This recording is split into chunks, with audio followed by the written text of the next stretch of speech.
আল্লাহর নবী ওখান থেকে নেমে আসলেন, এসে খাদিজাতুল কুবরা রাদিয়াল্লাহু তাআলা আনহা ডাক দিয়ে নবী বলেন, খাদিজা জাম্বিলুনি জাম্বিলুনি জাম্বিলুনি, খাদিজা আমাকে চাদর দিয়ে তুমি জড়ে দাও। হযরতে খাদিজা বিশ্ব নবীকে চাদর দিয়ে জড়ে দিলেন। আল্লাহর নবীকে ডাক দিয়ে বলেন, ওগো প্রাণের স্বামী, আপনি এভাবে থরথর করে কেন কাঁপছেন বলুন। খাদিজার কাছে নবীজি বয়ান করলেন সব বাপজি ওই গাড়ি হেরার কথা। খাদিজা মনে মনে চিন্তা করেছেন, আমার সাথে নবীর বিয়ে হয়েছে 25 বছর বয়স পর্যন্ত। আমার তখন বয়স ছিল, খাদিজার বয়স ছিল তখন 40, নবীর বয়স ছিল 25। ওই 25 বছর থেকে নিয়ে বাবা 40 বছর পর্যন্ত বাবা, অর্থাৎ 15 বছর হচ্ছে তো নাকি। এই 15 বছর ধরে নবী গাড়ি হিরা গিয়ে বাপজি ইবাদত বন্দেগী করতেন আল্লাহর। হাদিসে পাওয়া যায় 3 দিন 4 দিন করে আসতেন না। আল্লাহর নবীর অর্ধাঙ্গিনী বিবি খাদিজা ওই গাড়ি হিরায় বাপজি খাবার নিয়ে যেতেন, নবীকে নিজে হাতে খাওয়াতেন। এখানে জানি না হাজী সাহেব বাপজি কতজন আছেন, আমি হাজী সাহেবদের মুখে শুনতে পাই এখনো বাপজি গাড়ি হিরায় ওই জমিন থেকে পাহাড়ের চূড়ায় যেখানে কোরআন নাজিল হয়েছিল ওই জায়গায় বাপজি পৌঁছাতে গেলে এখনো প্রায় 1.5 থেকে 2 ঘন্টা সময় লেগে যায়। বলুন আলহামদুলিল্লাহ। এখন তো বাবা জায়গাটা কেটে কেটে বাপজি রাস্তা বানিয়েছে, করেনি রাস্তা, মানুষ হেঁপে গেলে বাপজি দম নাই। সেই সময় বাপজি রাস্তা করা ছিল না রে বাবা, প্রায় 3 ঘন্টার উপরে সময় লাগতো। ওই আমার নবীজির এসে বলেন, খাদিজা একটা বড় মানুষ এসে আমাকে এই কথাগুলো শেখালো। খাদিজা ডাক দিয়ে বলেন, আপনার এত শরীর কেন কাঁপছে? বলে প্রচন্ড জ্বর। খাদিজা লেপ চাদর দিয়ে ঢেকে দিলেন। আল্লাহ নবীজির খাদিজা ডাক দিয়ে বলে, স্বামী গো আপনি এখানে শুয়ে থাকুন, আমি একটু বাড়ির বাইরে যাই। বাড়ির বাইরে যাওয়ার পর খাদিজার একটা চাচাতো ভাই ছিল, কে বলেছেন তার চাচা সম্পর্কে হতো, তার নাম ওয়ারকা বিন নাফিল বলে নাম, ওই ইহুদির পণ্ডিত আর আলেম। বলুন আলহামদুলিল্লাহ। ওই আলেমটার কাছে গিয়ে বলেছিল, গো চাচা আর যদি ভাই হয় তাহলে ভাই সম্পর্কে বলেছিল, ভাই আমার স্বামী গাড়ি হেরাতে গিয়েছে, তত্তার করে কাঁপতেছে, একটা বিরাট মানুষকে দেখেছে সেখানে, তার আগে কোনোদিন দেখে নাই। খাদিজার সব মুখের বাপজি শোনান গেল, শুনলেন ঘটনাগুলো। ডাক দিয়ে বলেন, খাদিজা তোমার জীবন ধন্য হতে লেগেছে। বলে কেন? বলে আমার মনে হয় তোমার স্বামী আখিরি জামানার পয়গম্বর হয়ে গিয়েছে। বলুন সুবহানাল্লাহ। খাদিজা ওখান থেকে বাপজি চলে আসলেন। ওয়ারকা বিন নাফিল বলেছিল, গো খাদিজা তোমার স্বামীকে যদি পরীক্ষা করতে হয় তাহলে পরীক্ষা করবাও। নবীর কাছে একটা দূত আসবে, ফেরেশতা আসবে, তার নাম জিবরিল আলাইহিস সালাম। ওই ব্যক্তি খারাপের দিকে তাকাবে না, ভালোর দিকে তাকাবে। বলে তাই নাকি? বলে হ্যাঁ।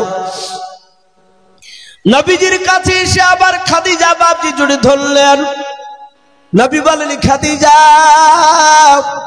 তুমি আমাকে একটু বুকের সাথে তুমি পাদা মেরে জড়ে ধরাও। খাদিজা নবীকে বাপজি বুকের সাথে জড়ে ধরলেন। বলে স্বামী গো ভয় করবেন না, চিন্তিত হবেন না। আল্লাহর নবী বলেন, খাদিজা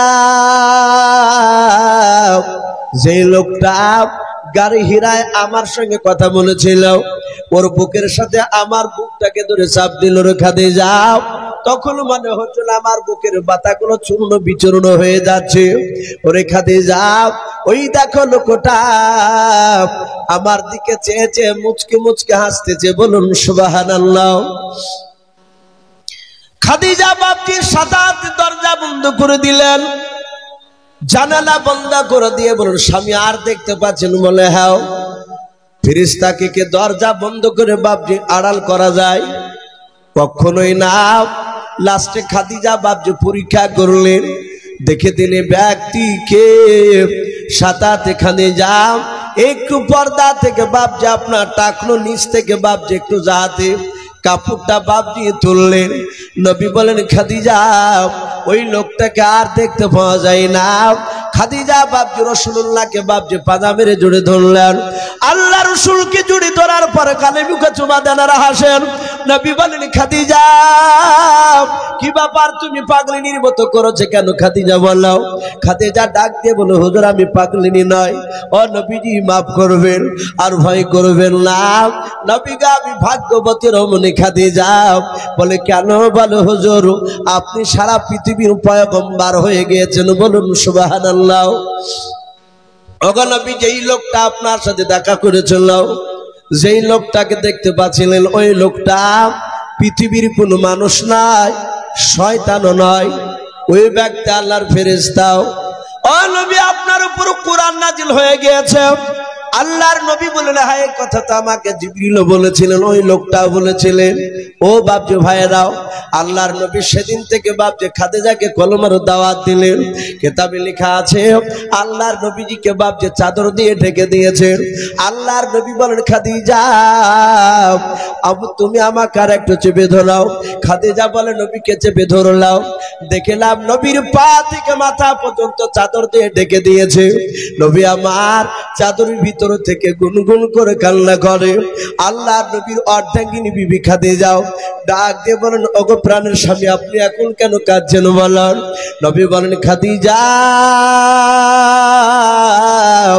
ও খাদিজা শুনে নাও, আমাকে আল্লাহ নবুয়ত দান করে দিয়েছে বলে হাও।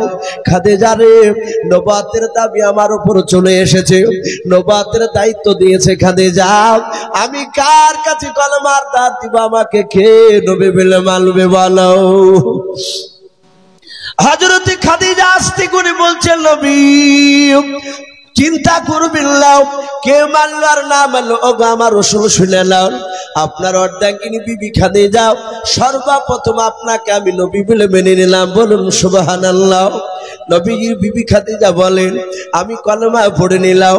নবী আমার চাদরখানা বাপজি টান মেরে ফেলে দিয়াও।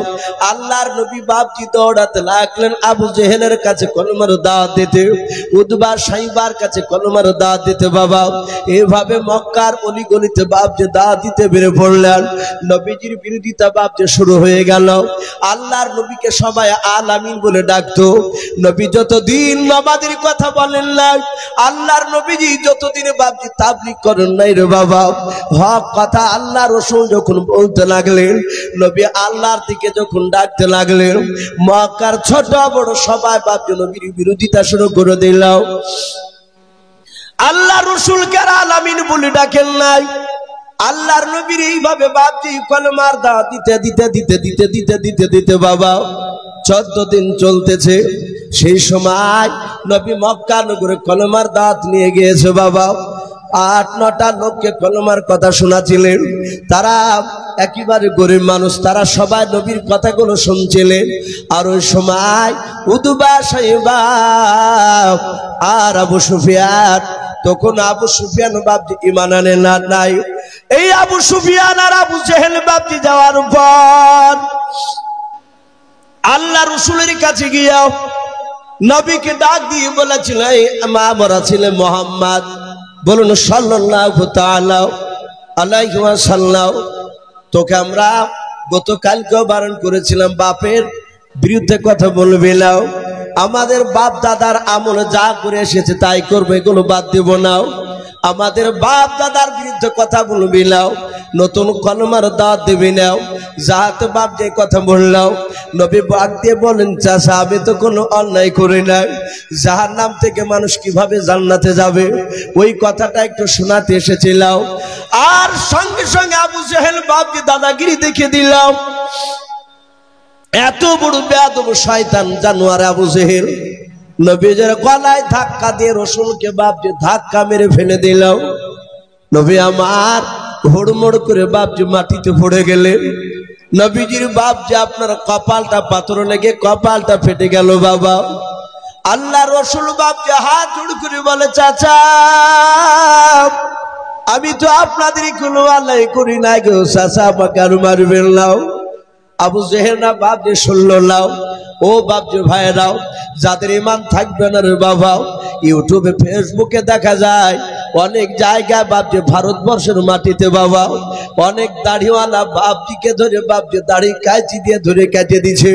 নামাজ পড়তে গিয়েছে এক শ্রেণীর বেঈমান লাথি মেরে বাপজি এই কাঁধে লাথি মেরে ফেলে দিয়েছে।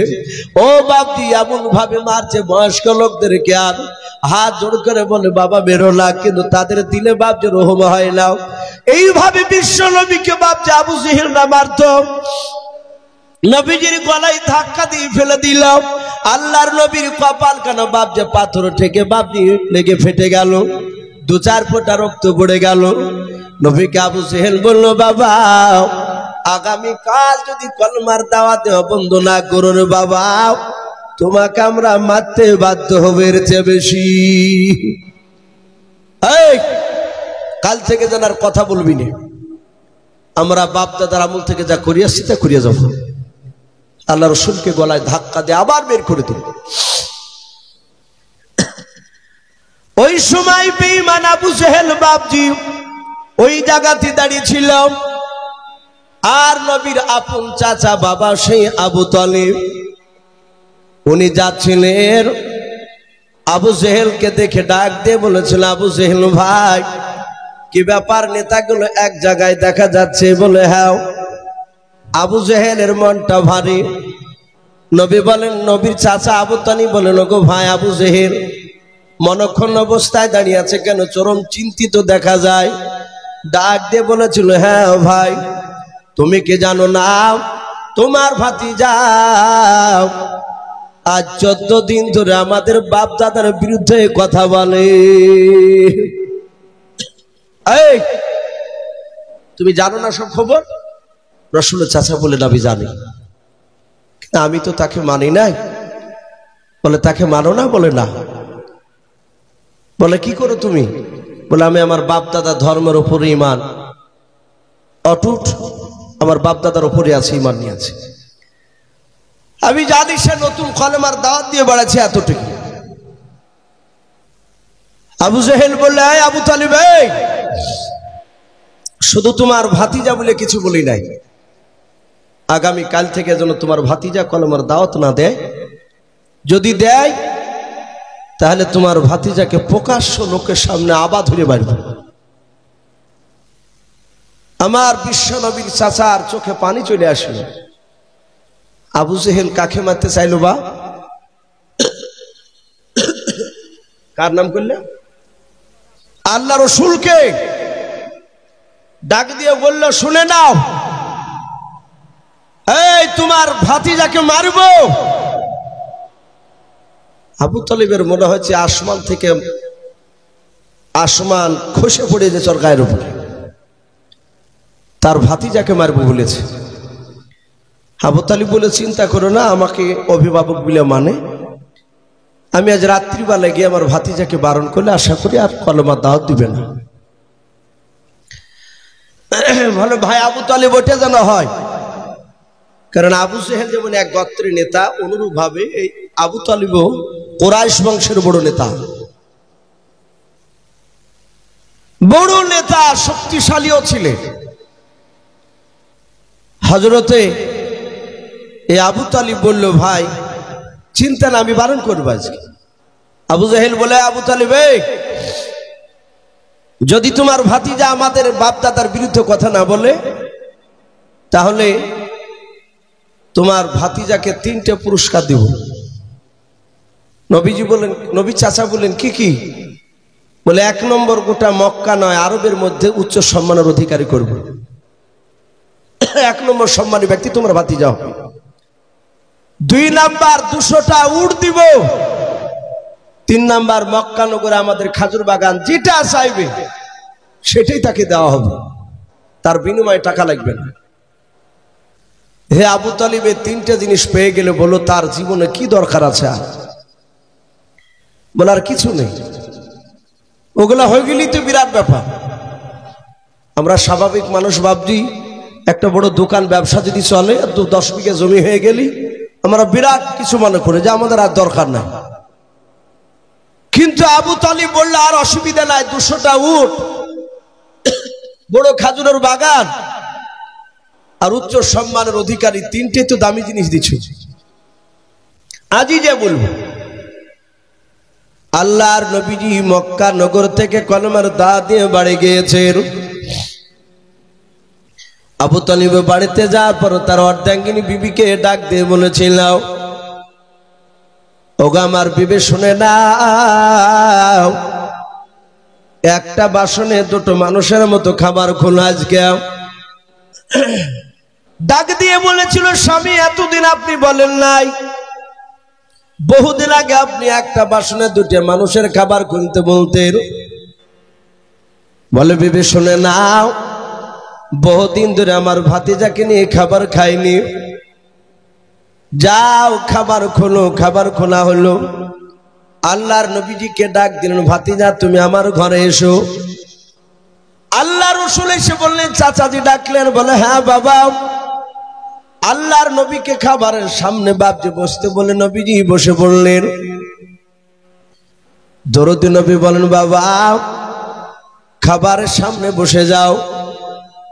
আবু তালিব মনে মনে চিন্তা করলো, মাওলা আমি যদি খাবার খাওয়ার আগে যদি আমার ভাতিজাকে যদি কথাটা বলি, আমার মনে হয় ভাতিজা হয়তো দুঃখ করে আর খাবার খাবে না। না, আমি একে খাবার খাওয়ার আগে বলা যাবে না। এখান থেকে একটা শিক্ষা নেওয়া দরকার বাপজি আমাদের। অনেক সন্তান আমাদের বাপজি অন্যায় করে, আমরা বাপরা রাগে থাকতে না পেরে বাড়ি থেকে বের করে দিই। বাপ চলে যায়, মা বাহির থেকে ডেকে নিয়ে এসে ছেলেকে খেতে দেয়। দু তিন বের খাবার খাওয়া হয়েছে মুখে, আর অমনি ওই সময়তে বাপ আবার চলে এসেছে তার বাপ, এসে বলে একে খেতে কে দিয়েছে? মা ভয় থরথর করে কাঁপে, হয়তো মারবে বুঝি। ছেলেকে কাছে গিয়ে বলে আমি দিয়েছি খেতে। অনেক পুরুষ তার স্ত্রীকে মেরে দেওয়ার আগে বেটার সামনে থেকে খাবার বাসনকে কেড়ে নেয়। সকালবেলায় শোনা যায় ওই সন্তান হয় গলায় দড়ি দিয়েছে, নাহলে বিষ খেয়ে মারা গিয়েছে। অনেক জায়গায় এরকম ঘটে। এই জন্য বাপজি আমার মনে হয় যে খাবার খেতে দিয়ে খাবার টেনে নেওয়া পৃথিবীতে মনে হয় এর উপর দিয়ে আর বড় আঘাত নাই। সন্তান দোষ করেছে, সে তো অবুঝ বুঝে না। এই সন্তান খাবার খাক, তারপরে তাকে হিকমতের সহিত কথা বল। আমরা কথা বলতে জানি না বাপ, কোরআন যেভাবে কথা বলতে বলেছে সেভাবে আমরা কেউ বলিনি। সূরা লুকমানে আমি এখানে ঢুকছিলাম, আপনাদের এখানে মনে হয় সম্ভবত হেলাল উদ্দিন বলে একটা ছেলে, তিনি সূরা লুকমানের একটা কথা বলছিলেন। ক্বালা ইয়া বুনাইয়া লা তুশরিক বিল্লাহ। একজন লোকমান হাকিম, বিরাট জ্ঞানী মানুষ, তার এই নসিহতটা আল্লাহ এত পছন্দ করেছিলেন যে কোরআনে তার নাম দিয়ে দিয়েছে। বলুন আলহামদুলিল্লাহ। এই লোকমান হাকিম, সে নবী ছিলেন না, বেশিরভাগ উলামারা লিখছেন তিনি নবী ছিলেন না, তিনি ওলি ছিলেন, আল্লাহর বিরাট বুজুর্গ। তো সেই ব্যক্তি তার সন্তানকে বলছে, ক্বালা ইয়া বুনাইয়া লা তুশরিক বিল্লাহ। ক্বালা ইয়া বুনাইয়া, হে আমার কলিজার টুকরা সন্তান, হে আমার কলিজার টুকরা বেটা, লা তুশরিক বিল্লাহ, খবরদার আল্লাহর সাথে শরীক করো না। এই যে কলিজার টুকরা বেটা, এই কথাগুলো আমরা কখন বলি দেখতে পাওয়া যায়? ওই ছেলে যখন কোলে থাকে, 1-1.5 বছরের বাচ্চা, 2 বছরেও আমার কলিজার টুকরা বেটা, আমরা তাই বলি। কথা শুনে বলা হয়েছে ওরকম বাচ্চাকে মনে নিষেধ করছেন না। তখন লোকমান হাকিমের ছেলের বয়স প্রায় 40 বছর পার হয়ে গেছে। তাহলে কত মিষ্টি আওয়াজ আমাদের ছেলে শুনবে কি করে? কিছু মনে করবেন না, নাম হচ্ছে আব্দুল জাব্বার। নামাজ পড়তে ডাকছে ছেলেকে, জাব্বারি আয় নামাজ পড়তে যাবি না? জাব্বারি। ছেলে তো বাপজি হনুমানের মতন দাঁত বিজড়ে বলছে, কাল থেকে তো নামাজ পড়তে ধরিয়েছে, ধরে দেখো না। যেমন কথা তেমনি উত্তর বাপজি পাওয়া যাচ্ছে। আমরা খেতে বসে কেউ বাপজি সন্তানকে মধুসূর বলিনি, কাছে পাশে বসে ডেকে বাপজি ছেলের মাথা হাত বুলে বলি না, এই জন্য বাপজি আমাদের কথা শুনতে চায় না। আমি বলছিলাম হযরতে আবু তালিব চিন্তা করছে, আগে যদি খাবার খাওয়ার আগে যদি ওই আবু জেহেলের কথাগুলো বলি, আমার ভাতিজা হয়তো রাগ করে আঘাত করে হয়তো আর খাবার খাবে না। আর যদি না খায়, আমি যে তার চাচা সারা রাত ঘুমাতে পারবো না। জোরে বলুন সুবহানাল্লাহ। রাসূলের আপন চাচা ডাক দিয়ে বলল, ভাতিজা তুমি খাবার খেতে শুরু করে দাও। আল্লাহর নবী যে হাত ওখানা জোড় করে বলেন, চাচা আপনি ভালো জানেন ওই 8 বছর বয়স আমার দাদা আব্দুল মুত্তালিব ইন্তেকাল করেছিলেন।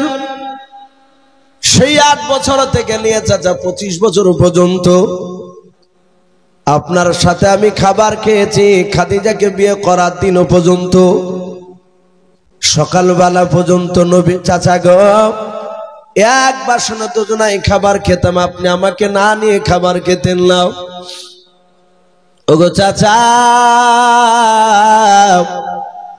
আপনি জানতেন, আপনি আমাকে দেখেছিলেন, আপনি আগে খাবার না খেলে আমি খেতাম না। ওগো চাচা আপনি আগে খাবার খান, তারপরে আমি খাবার খাবো। যাহাতে নবীজি এই কথাটা বললেন, আর আবু তালিব আর ধৈর্যের বাঁধ বাঁধতে ধরে রাখতে পারলো না।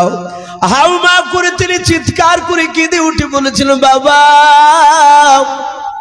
এত ভালোবাসো তুমি আমাকে? বলে চাচা শুনে নাও, মার পেটে 6 মাস তখন আমার বয়স, তখন আমার আব্বাকে হারিয়ে ফেলেছি গো চাচা। আমার আব্বা সিরিয়ায় ব্যবসা করতে গিয়ে আর ঘুরে আসে নাই। ওগো চাচা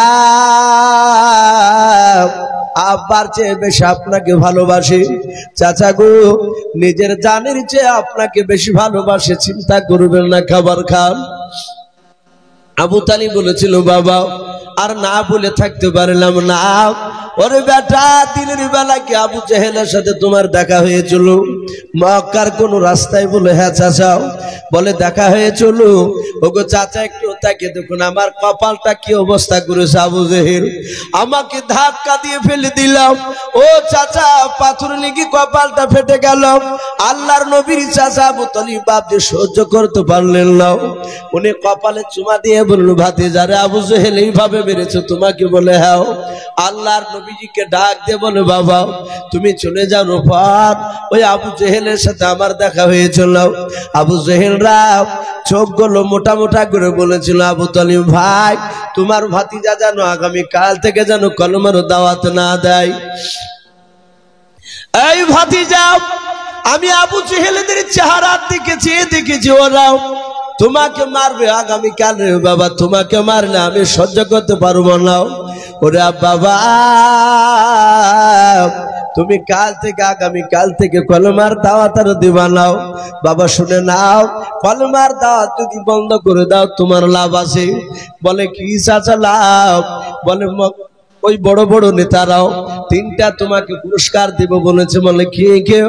বলে 1 নাম্বার তোমাকে উচ্চ সম্মান অধিকারী করবে, 2 নাম্বার মক্কা নগরে হিষ্টপিষ্ট শুনে নাও 200টা ওট দেবে, 1টা মক্কার বড় সবচেয়ে খেজুরের বাগানটা দেবে। বাবা এই বাবা বললো এই 3টে জিনিস যদি তুমি পেয়ে যাও আর তোমার কিছু লাগবে না রে বাবা, আর তুমি কলমার দাওয়াত দিতে যেও নাও।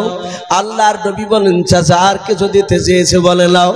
আল্লাহর নবী বলে, চাচা শুনে নেন, আল্লাহর নবী জনাবে মুহাম্মদ রাসূলুল্লাহ সাল্লাল্লাহু তাআলা আলাইহি ওয়াসাল্লাম দরদে নবী ডাক দিয়ে বলেন, চাচা যান শুনে নাও, শুধু মক্কার ওই 3টা জিনিস কেন, গোটা পৃথিবীর ধন সম্পদ যদি আমাকে যদি দিয়ে দেয়, ও চাচা তার সাথে সাথে যদি আসমান থেকে সূর্য পেড়ে নিয়ে এসে আমার ডান হাতে যদি মক্কার নেতারা দিয়ে দেয়, ও চাচা মক্কা নগরের লোকেরা চাঁদ পেড়ে নিয়ে এসে যদি আমার বাম হাতে দিয়ে দেয়, ওগো চাচা খুদার কসম কেরা বলে শুনে নেন, আপনাকে সামনে রেখে আমি আল্লাহর কাছে ওয়াদা করেছি, শুনে নেন হক কথা কলমের দাওয়াত দেওয়া বন্ধ করব না। বলুন সুবহানাল্লাহ। রাসূল বলেন, এই চাচা আমি হক কথা কলমের দাওয়াত বন্ধ করব না। জাহাতে রসুলের কথা বললে আর আবু জেহেলের চোখ দুটো নয়, আবু তালিবের চোখ দুটো কুখের মতো লাল হয়ে গেল। ও তো বড় নেতা, তাতে রসুলকে মানে না, নবীকে ভালোবাসে, নবীর সুন্নাতের উপর আমল করে নাই। এখানে একটা বিশেষ লক্ষ্য করবেন বাপজি, এখানে শুধু নবীকে ভালোবাসার কথা আসেনি, নবীর সুন্নাতকে ভালোবাসার কথা এসেছে।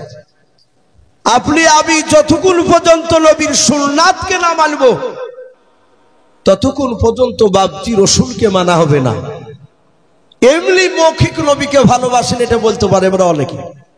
অনেক সময় চায়ের দোকানে বলি ভাই নবীকে নিজে জানে চেয়েও ভালোবাসি, যদি বলা ভাই 5 ওয়াক্ত নামাজ পড়ছি, বলো না ভাই ওইটাই হয় না, পড়বো ভাবছি, একে ভালোবাসা বলে না। এগুলো সব মুনাফিকি চরিত্র। এটা আবু তালিবের মধ্যে ভরা ছিল। আবু তালিব এমনি নবীকে ভালোবাসতো। আবু তালিব ওই কথা শুনে তার চোখ দুটো লাল হয়ে ডাক দিয়ে বলেছিল, এই ভাতিজা, আমিও লাতুদ্দার কসমিকে বলি, শোন। বলে চাচা বলুন। বলে আমার কণ্ঠে যান থাকা পর্যন্ত মক্কার কোন লোক তোমার শরীরে ফুলের ছিটকি ফেলতে পারবে না। বলুন সুবহানাল্লাহ। বাপজি, এই আবু তালেব ইন্তেকাল করার পরে নবীর আরেকটা কাছের লোক ছিল, তিনি খাদিজা। এই খাদিজাতুল কুবরা রাদিয়াল্লাহু তাআলা আনহা, তিনিও ইন্তেকাল করার পরে ওই বছরটা রাসূলুল্লাহর এত কষ্টের বছর ছিল। তখন আমির হামজা রসুলকে মানেনি, কিন্তু আমির হামজার বিরাট শক্তি। কিতাবে লিখেছে যুবকের বাপজি, দুনিয়ার যুবক 50টা যুবকের শক্তি একাই আল্লাহ এ আমির হামজার 2 হাতে দিয়েছিলেন। বলুন সুবহানাল্লাহ। এত শক্তি, উনি তীর চালাতে পারতেন, তীর যাকে নিশানা করতে লেগে যেত। নবীর আপন চাচা আবু তালিব নাই, খাদিজা নাই, নবীকে মারলে খাদিজার কাছে যেতেন, দরজা খুলে খাদিজার কাছে রসুল বাচ্চা ছেলের মতো কাঁদতেন। খাদিজা আমাকে এই জায়গায় ধরে মারল, কে? বলে আবু জেহেলের লোকেরা। রসুল কাঁদতেন আর খাদিজা চুমা দিয়ে বাপজি পানিকে গরম করে ভিজা শুকনো তেলাকে ওই গরম পানিতে চুবিয়ে রসুলের রক্তগুলো মুছাতেন আর বলতেন, ওগো প্রাণের স্বামী, ওরা যদি জানতো যে আপনি আখিরি জামানা নবী, আপনাকে মারতক না। বলুন সুবহানাল্লাহ। কি সান্ত্বনা! বারবার কান্তকার, বারবার খাদিজা চুমা দিত, কার সান্ত্বনা দিত। আছে আমাদের স্ত্রীরা সান্ত্বনা দিও। একবার আপনি কালীপুরে মুড় থেকে মার খেয়ে বাড়িতে যায়, পরীক্ষা করে কিংবা মিথ্যে করে যে বুঝলে যে আমাকে অমুক লোক মারলো, আর অমনি বুঝবে যে লাখ সুজে ফাটিয়ে দিতে পারো নি। এই হচ্ছে আমাদের উত্তর বিবিধি। আর যদি আবার বলো যে না পারবো না, তাহলে আমার চুরি গেলাম, তুমি হাতে দিয়ে ঘুরে বেড়াও গা, মেয়ে ছেলে মেয়ে দিবে সাথে হাতে। আর খাদিজা তা বলতেন না, খাদিজা বলতেন, ওগো স্বামী, ওরা যদি জানতো যে আপনি রসুল, আপনি নবী, ওরা মারতো না, আপনাকে মাথায় করে নিয়ে বেড়াতো। বলুন আলহামদুলিল্লাহ। বাপজি আমার সোনা লালেরা, তার সান্ত্বনা দেওয়া মানুষটাও নাই। আবু তালিব যে পাশে গিয়ে দাঁড়াতো, রসুলকে মারতো, আবু তালিবকে বলতো, গে আবু তালিব, তোমার ভাতিজাকে মারছে দেখো গা। বলে কোথায়? বলে অমুক জায়গায়।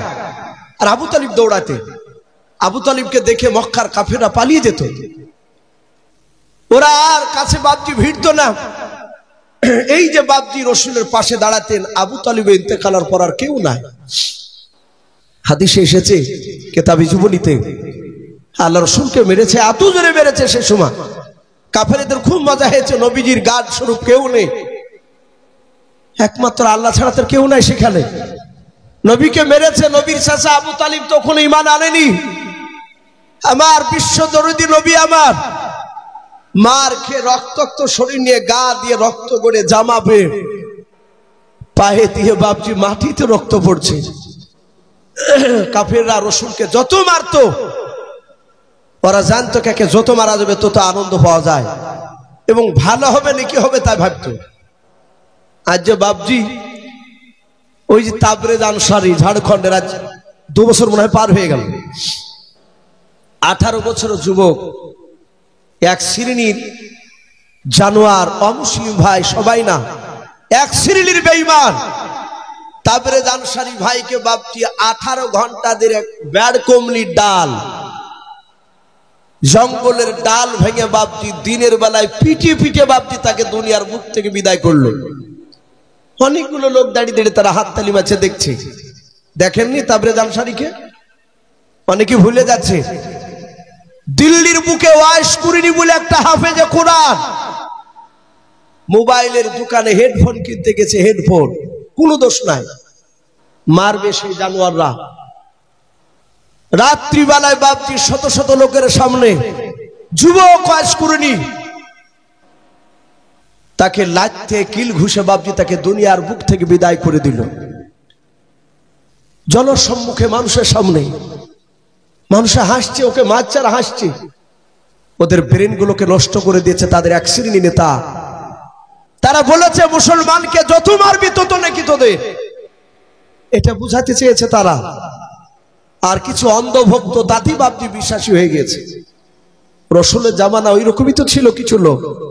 আবু জেহেলা তারা বলেছিল যে মুহাম্মদ সাল্লাল্লাহু আলাইহি ওয়াসাল্লামকে যতই মারবি তত তোদের পুণ্যের কাজ হবে, নেকি হবে।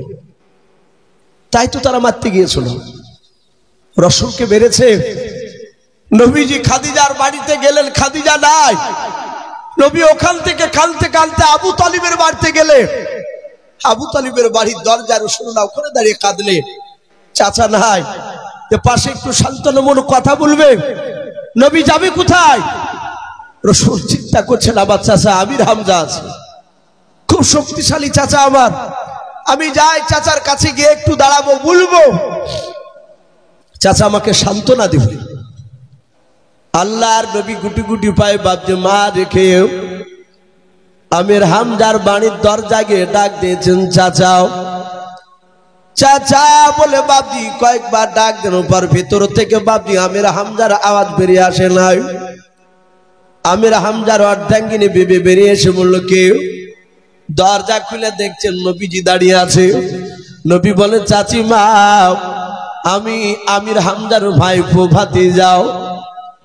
কেন তোমার চাচাকে ডাকছো? বলে আমার চাচাকে ডাকছি কাফেররা, মক্কার আবু জেহেলের লোকেরা আমাকে ধরে মারলো গো চাচিমা, দেখেন শরীর দিয়ে রক্ত ঝরতেছে।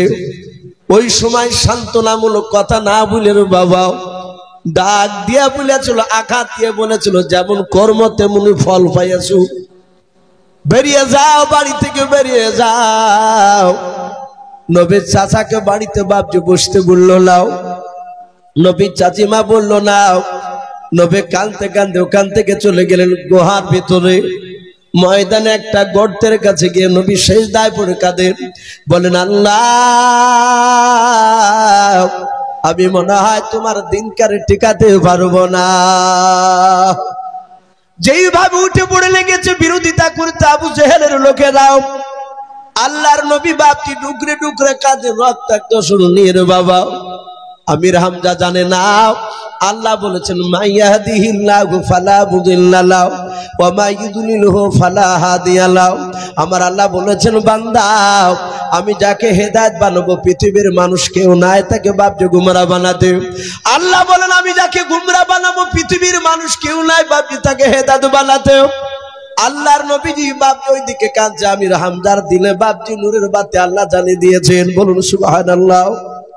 আমির হামজা মাঠে জঙ্গলে গিয়েছিল হরিণ শিকারি করতে বাবা।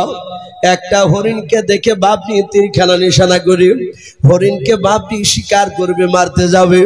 যাহাতে বাপজি তীরখানা ছুটতে যাবে, আল্লাহর কুদরতে বাপজি হরিণের জবান দিয়ে রে বাবা মানুষের মতো কথা বলতে লাগলো, বলুন সুবহানাল্লাহ। ওই হরিণটাই পেছন দিক থেকে ঘুরে ডাক দিয়ে বলেছিল, গো নবীজির চাচা আমির হামজা আমাকে স্বীকার করো না, আমাকে তুমি মেরো না, তোমার ভাতিজার পাশে গিয়ে দাঁড়াও গা, বলুন সুবহানাল্লাহ। যাহাতে বাপজি আমির হামজা হরিণের মুখ থেকে কথা শুনলেন বাবা, আর কি কারো কথা শোনা লাগবে বাপ?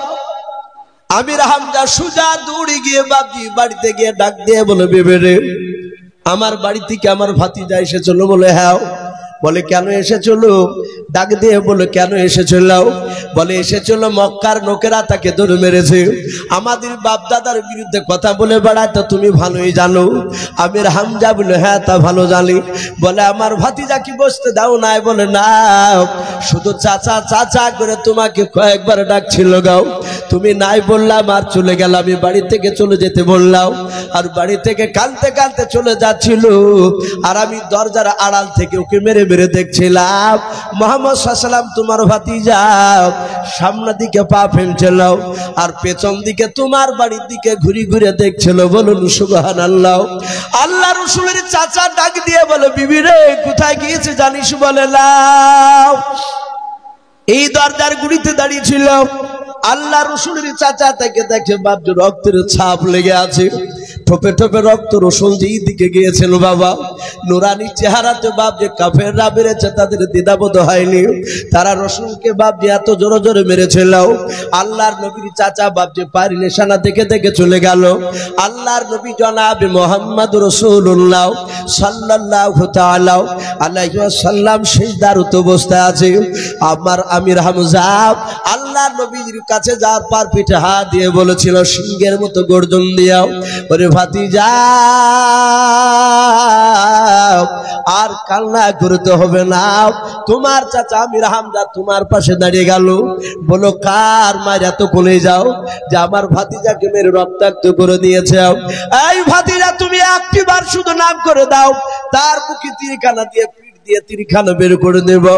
আল্লাহর নবী সিজদা থেকে মাথা তুললেন, ডাক দিয়ে বলেন চাচা আমি হাসলে আপনি খুশি হবেন? বলে হাও।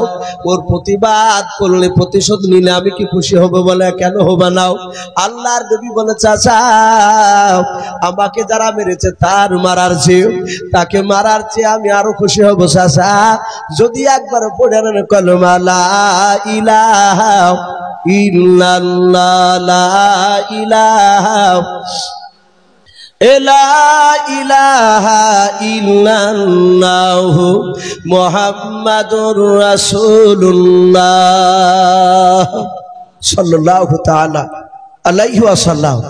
এই সেই আমির হামজা রাসূলের উপর বাপজি ঈমান নিয়ে এসেছিল। আমির হামজা রাসূলকে এত মানতে, আমির হামজা রাসূলুল্লাহ আমির হামজা চেয়ে অনেক ছোট বয়স। রসুলের 10টা বাপজি যে চাচা ছিল আব্বারা ভাই ছিল, নবীর আব্বারা ভাই, তার মধ্যে সবচেয়ে ছোট ভাই ছিল নবীজির আব্বা, আর তার ছেলে মুহাম্মদ সাল্লাল্লাহু। অথচ বাপজি আমির হামজা রাসূলুল্লাহকে লেনদেন ছাড়া কথা করতে না। বলুন আলহামদুলিল্লাহ। নবী যতক্ষণ দাঁড়িয়ে থাকতে আবু তালিব না আমির হামজা দাঁড়িয়ে থাকতেন। বলুন আলহামদুলিল্লাহ। নবী বসে থাকলে উনি আর বসতেন না। নবী বলতেন চাচা বসুন, বলে না বাবা তুমি বসে থাকলে আর ওখানে আমি বসে যদি থাকি হ্যাঁ আমাকে লজ্জা লাগে, বেয়াদবি করা হচ্ছে তাই মনে হয়। এত মানতে আমি বলছিলাম বাপ সেই আবু তালিব রাসূলকে বাপজি এত ভালোবাসার পরেও সে লোকটা বাপজি জান্নাত যেতে পারেনি। আমি বলছিলাম সেই নবীর কথা, আবু জেহেল উতবা সাইবা আর আবু সুফিয়ান এই কুখ্যাত বাপজি লিডাররা তারা মিটিং শুরু করেছে, তারা আলোচনা করেছে। বলা আমি দিনের বেলায় পাথর লুকিয়ে নিয়ে গিয়েছিলাম, বলি দিয়েছে বেটা। দিন দিন দেখা যাচ্ছে লোক ওর দিকে চলে যাচ্ছে। দুনিয়ার বুক থেকে নাস্তা বুধ করার কোন রাস্তা আছে? তাকে একবার শেষ করে দেওয়া। উতবা সাইবা বলে একটা রাস্তা আছে। বলে কি? বলে এই রাস্তা দিয়ে যাতায়াত করে রাসূল সাল্লাল্লাহু আলাইহি ওয়াসাল্লাম। বলে হ্যাঁ, আমরা ঘন্টাখানিকের মধ্যে এই রাস্তাতে একটা গর্ত কাটব। বলে কি করবা? বলে গর্ত কাটিয়ে ডাল আর পাতা বিছিয়ে দিয়ে মাটি ছড়ে দেব। শুনে নাও, মাটি ছড়ে দিলে ওই জায়গায় মুহাম্মদ সাল্লাল্লাহু আলাইহি ওয়াসাল্লাম বুঝতে পারবে না, সেখানে পা পড়বে, সে পড়ে শেষ হয়ে যাবে। বলে তাই? বলে হ্যাঁ। আবু জেহেল বলছে এই সাইবা নবীকে বলা যতটা সহজ, বাস্তবে পরিণত করা তো সহজ নয়। বলে কেন? বলে আমি ডাইরেক্ট নবীকে দেখেছি, ওকে ডাইরেক্ট মারা সম্ভব নয়। বলুন সুবহানাল্লাহ। এটা আবু জেহেল নিজে স্বীকার করছে। কেন?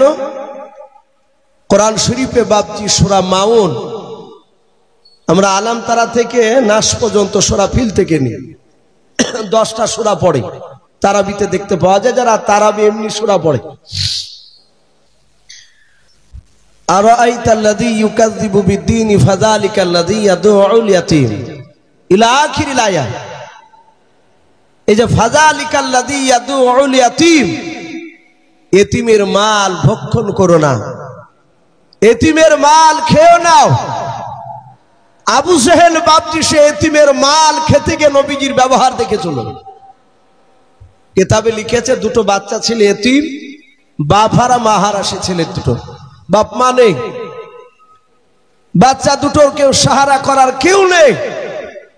তার টাকা পয়সা যা ছিল সবগুলোকে বাপজি পুটলার আকারে বেঁধে নিয়ে মাথায় করে নিয়ে বাপজি রাস্তা দিয়ে চলে যাচ্ছে, রাস্তা দিয়ে চলে যাচ্ছে। আর আবু জেহেলের চেলারা দেখেছে, এই তো পুটলা নিয়ে যাচ্ছে, বাপ মা নাই কেউ। একে কৌশল করে আবু জেহেলের বাড়িতে দিতে পারলে আবু জেহেল ঠিক টাকাগুলোকে লুট করে নিবে, আর ও লুট করলে আমরা পরে ভাগ পাবো। বাচ্চা ছেলে দুটোর কাছে গিয়ে অজানার ভান করে বললো, এই বাবাই, তোদের বাপ মা বুঝি নাই? বলে না। বলে নাই? বলে নাও। বলে পুটলা কি আছে? বলে টাকা পয়সা আছে। কোথায় নিয়ে যাবি? বলে তা জানি না, চোখ যেমনে যাবে সেই দিকে আমরা যাব। বলে এই মক্কানগরে একটা ভালো মানুষ আছে। কে? বলে ওই দেখ আবুল হাকাম। ওরা তার আবু জেহেল বলছে না, মূর্খের বাপারা বলছে। ওই লোকটা খুব ভালো মানুষ। সাথে হাতে বাপজি বাচ্চা ছেলে দুটো গেল, আবু জেহেলকে ডাকলো, চোখের ইশারা করলো। যারা শয়তান হয় বাপজি মুখের ভাগা দেখলি বুঝেলে, এরা ইশারা করেছে যে টাকা টাকায় আত্মসাৎ করতে হবে, লুটিয়ে নিতে হবে। আবু জেহেল মিষ্টি ভাষায় দিয়ে বলল, বাবা তোমাদের বাপ মা বুঝি নাই? বলে না চাচা। বাচ্চা দুটো কাঁদছে। বলে পুটলা কি আছে? বলে টাকা পয়সা আছে চাচা, সোনা চাঁদি যা আছে এতি ভরা আছে। যাচ্ছিলে কোথায়? বলে চাচা তা জানি না, কিন্তু এই লোকগুলো আপনার বাড়িতে নিয়ে এসে দিল। আপনি বলো ভালোবাসে? বলে বাবা কাঁদিস নে, আমি তোর বাপের মতো ভালোবাসবো। বলে বাবা টাকার পুটলাটা আমাকে দে, আমার বাড়িতে যতদিন ইচ্ছা থাকবি, তার বিনিময়ে টাকা লাগবে না, খাবি পড়বি সব আমার জিনিস। এর বিনিময়ে 1 টাকা পুটলা থেকে মনে, পুটলাটা শুধু আমানত স্বরূপ থাকবে আমার কাছে। বলে চাচা আপনি তো খুব ভালো মানুষ। বলে হ্যাঁ। ওরা টের পাবে যে কতটা ভালো তা। ছেলে দুটো বলে প্রথম দিন গেল, দ্বিতীয় দিন গেল, তৃতীয় দিন গেল, 4 দিনকার দিন ওই বাচ্চা 2 ভাই খেতে বসেছে। 1 থেকে 2 বার করে লোকমা মুখে দিয়েছে খাবার। আর আবু জেহেল ঘর থেকে তলোয়ার বের করে নিয়ে এসে ডান হাতে তলোয়ার ধরেছে, বাম হাতে খাবার বাসনগুলো কেড়ে নিল। কেড়ে নিয়ে ডাক দিয়ে বলে, এই এক্ষুনি বাড়া বাড়ি থেকে, বেরো বাড়ি থেকে। বাচ্চা ছেলে দুটো বলেছিল, চাচা এরকম তো কথা ছিল না আপনার। বলে কে কথা ছিল? ও সবগুলো শুনতে চাই না, এখনই বেরিয়ে যাও। বাচ্চা দুটো বলেছিল, চাচা বেরিয়ে যাব, টাকার পুটলাটা দেন। আবু জেহেল বলে আমার বাড়িতে 4 দিন ধরে খাবার খেয়েছিস, তার বিনিময়ে টাকা ভরে গিয়েছে, পাবি নাও। বলে চাচা আপনি তার বিনিময়ে 1টা টাকাও দেব না বলেছিলেন। স্বইচ্ছা যতদিন পর্যন্ত তোমরা না যাবা আমার বাড়ি থেকে, ততদিন তোমাদেরকে বের করবো না বলেছিলেও। আবু জেহেল বলে তাড়াতাড়ি বেরিয়ে যাও। গলায় ধাক্কা দিয়ে টাকার পুটলার দিল না, কেড়ে নিয়ে বাপজি বের করে দিলাও। ওই বাচ্চা দুটো কাঁদতে কাঁদতে চলে যায়। মক্কার আবু জেহেলের লোকেরাও রাস্তা থেকে বাপজি দেখতে পেয়েছে উপযুক্ত বিচার হয়ে গেছে, ছেলে দুটো চলে গেলে টাকার পুটলা থেকে ভাগ পাবো। আমাদের নেতা আবু জেহেল ভালো কাজ করেছে। ডাক দিয়ে বললাম, ও বাবা কান্না করেছে কেন? অজানার ভান করে তারা বলেছিল। ডাক দিয়ে বলেছিল, চাচা ওই দেখেন আবুল হাকাম বলে লোকটা ছিল, আমাদেরকে মিষ্টি মিষ্টি কথা বলে আমাদের কাছ থেকে চাচা টাকার পোটলাটা কেড়ে নিয়েছে। 4 দিন খেতে দিয়ে খাবার কেড়ে নিয়ে বের করে দিল। ওগো চাচা দয়া করে টাকার পোটলাটা নিয়ে এসে দেন। ওই টাকার পোটলা ছাড়া আমাদের আর কোনো সম্পদ নয়, আমাদের কিছু না, সম্পদ বলে ওই টাকাগুলো, ওই টাকার পোটলা ছাড়া আর আমাদের কাছে কিছু নাই। চাচা ডাক দিয়ে বললো, বাবা ওর কাছে টাকার দাবি করতে পারবে না কেউ। শুনে নাও, শুধু মক্কা নগরে একটা মানুষ আছে ওর কাছে দাবি করার। বলে কে গো চাচা? বলে সামনে গিয়ে দেখবা বাড়িখানা, ওর নাম হচ্ছে মোহাম্মদ রাসূলুল্লাহ। বলুন সাল্লাল্লাহু তাআলা আলাইহি ওয়াসাল্লাম। ওরা জানে তো নবীর কাছে গেলি নবী বিচার নিয়ে আসে। মক্কার আবু জেহেলদের লোকের বাপটি তাদের একটা উদ্দেশ্য ছিল, কেন নবীর নাম করা, যে রাসূলত্বের বিরোধিতা করে আবু জেহেল রাত দিন মারবো করে। আমাদের 1 নম্বর দুশমন মুহাম্মদ সাল্লাল্লাহু আলাইহি ওয়াসাল্লাম। আর ওই আবু জেহেল রাসূলকে মারার চেষ্টা করে। আমি যদি টাকার পুটলার কথা একটু দেখে দিই, মুহাম্মদ সাল্লাল্লাহু আলাইহি ওয়াসাল্লাম আবু জেহেলের বাড়িতে যাবে, আর আবু জেহেলের বাড়িতে গেলি আবু জেহেল দরজা বন্ধ করে দিয়ে ওকে আচ্ছা করে পিটাবো। মুহাম্মদ সাল্লাল্লাহু আলাইহি ওয়াসাল্লামকে মারবে আর আমরা দূর থেকে হাত তালি মেরে মেরে আনন্দ করব। ওরা গাছের জঙ্গলে বাপজি খেজুর গাছ রয়েছে, গাছের আড়ালে তারা সবাই মিলে এক একটা গাছে এক একটা বেঈমান দাঁড়িয়ে আছে। আড়াল থেকে দেখছে, কি করে দেখে